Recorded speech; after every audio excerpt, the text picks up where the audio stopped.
আসসালামু আলাইকুম প্রিয় শিক্ষার্থী বন্ধুরা, কেমন আছো? আমি আশা করি তোমরা সবাই অনেক ভালো আছো।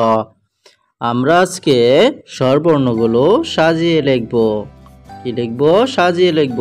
উপরে স্বরবর্ণগুলো এলোমেলো দেওয়া আছে, আমরা সাজিয়ে লিখব। প্রথমে স্বরে অ, স্বরে আ, হ্রস্বই, দীর্ঘই, হ্রস্ব, দীর্ঘ, রি, তারপর এ, তারপর ওই, ও, ও। আমরা স্বরবর্ণগুলো সাজিয়ে লিখলাম। ভিডিওটি ভালো লাগলে অবশ্যই চ্যানেলটি সাবস্ক্রাইব করবে।